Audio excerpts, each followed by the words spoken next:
Manipur Renewable Energy Development Agency Manireda na sinduna biogas plant ki matangda seminar cum orientation amadi awareness pangthokre. State asida biogas ki movement asi mamangda hana leiramlagasu haukiba chahi mari manga asida sontharakli haina Manireda ge director and Pravinna Fongdorakle. Transformation waste into clean energy haiba theme da Norte Osi de Laiba Hotel Infal Sangai Hall the Pangthokiba Tauramadu director Pravinna Makataraduna Chahi Asidagi Hauraga Ministry of New and Renewable Energy MNRE gi Information and Public Awareness Program gi Makada State Asigi Oina March Faubada Biogas Plan Chamaga Yankai Semna Taurang Leire Biogas Unit Sing Asi Biogas Development and Training Center, School of Energy, Science and Engineering, IIT Guwahati Technical Experts Singi Matenga Loinana develop Taugani, Anoba Makalgi Biogas Plan Asida Portable Oiba Plastic Material Oina Sizinagani, Loinana Plant Asida Achangba Senfam Gichada,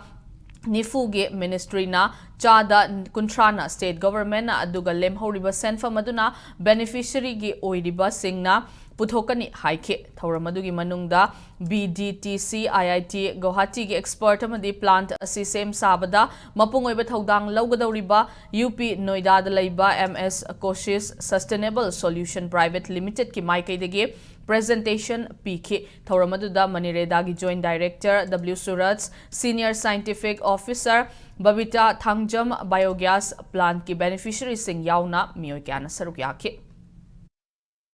100 years da ikoina Mars powder lution dorisi 150 biogas plants ni sigi manung da 75 sna 1 cubic meters then another 75 sna 2 cubic meters ki koi plant ni hana biogas taw base koi chek na saba kedoba dum type si tawram basi leakage kari su yam leiba sina maram moidana hoji IIT Guwahati ga kusam naraga prefab plastic ki supply taw dorisi sidadi am durable oiba utokpusin da su yam nongai ba ade arapam pham da pubagi nongai banena mase koi prefab sisinaraga 150 biogas plants Pura asangba magi total per unit cost say around 40% gumba say kanona Ministry of New and Renewable Energy na putokani aduga lemobadagi 30% of the cost na state government na subsidy pigani aduga lemoriba portion duna beneficiaries duna putokadawa